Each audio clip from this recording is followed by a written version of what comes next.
1-1 entre Muntanyesa i Rubí a tercera i és el segon empat per als dos conjunts. Els de Miqui Carrillo s'han avançat, però el Rubí ha situat l'1-1 abans del descans.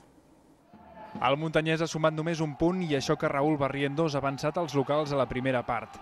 És el segon gol a la Lliga, però un gol d'Ortega a l'últim minut de la primera part ha deixat l'empat a 1 definitiu.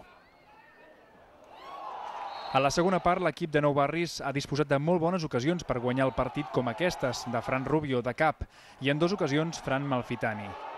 No hem estat bé, penso que no hem estat bé, ha faltat intensitat, ha faltat molt ritme de joc, d'ocasions, i bueno, penso que ells han estat superiors molta part del partit i bueno, els últims 10-15 minuts hem sigut superiors igual, hem tingut dues ocasions, però penso que l'empat en ocasions clares és just.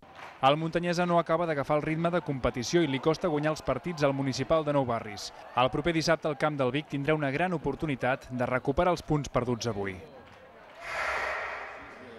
Una jugada de pilota aturada ha tornat a ser el malson del conjunt blaugrana. Corria al minut 7 quan Sergi Pérez, sol al segon pal, ha rematat de cap a un servei de cantonada i ha avançat el Vilanova al marcador. El Gavà tenia controlat el partit, però no ha trobat el gol fins després del descans. Al minut 53, Aitor ha centrat una falta que no ha trobat rematador, però que ha descol·locat la defensa i el porter del Vilanova. No ha sigut fins al 73 quan els Albert Poch han aconseguit remuntar el partit. Escapada de Santi Triguero per la banda esquerra, que centra el punt de penal perquè Pere controli i aquesta vegada sí superi Adrià. Semblava que l'enfrontament culminaria amb aquest resultat, però el partit ha embogit a partir del minut 86. Primer ha arribat el tercer gol del Gavà, amb una jugada similar a la del 2-1, i tan sols un minut després, Bioko s'ha escapat per la dreta i ha sentenciat el partit amb el 4-1. Però encara quedava més. Al 88, Dani Acosta ha reduït distàncies amb l'ajut de Fradera, avui sensacional, però que s'han passat aquest últim gol. L'Espanyol B ha perdut el lideratge de tercera després d'empatar a 1 a casa amb el Masnou, que no havia aconseguit cap punt lluny del seu camp. Els de Longhi sumen així el segon empat de la temporada i continuen invictes. Alonso, al minut 33 de partit, avançava el Masnou. Ha tingut diferents ocasions per sentenciar el partit, però el conjunt del Maresme no ha estat encertat i ha vist com Cristian Alfonso feia l'empat a les acaballes del partit al minut 84.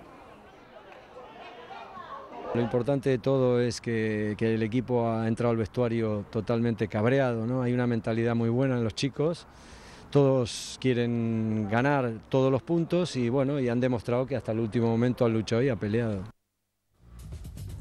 Aquests són els marcadors de la sisena jornada al grup català de tercera. L'Espanyol B ha empatat a 1 amb el Masnou, el Gavà ha guanyat 4-2 amb el Vilanova, el Muntanyesa i el Rubí han acabat 1-1, el Manlleu ha superat la Grama per 3-1, el Terrassa ha vençut 3-0 al Castelldefels, 2-1 a l'Olot Vic, el Vilafranca ha guanyat l'Amposta per 2-0, l'Europa al Cornellà per 1-0 i la Pobla de Mafumet al camp del Sant Boià per 0-1.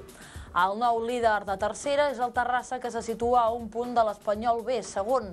Europa i Vilafranca en places de promoció o descens. El descens l'ocupen de moment l'Amposta, el Vic i ara el Cuesa al Vilanova.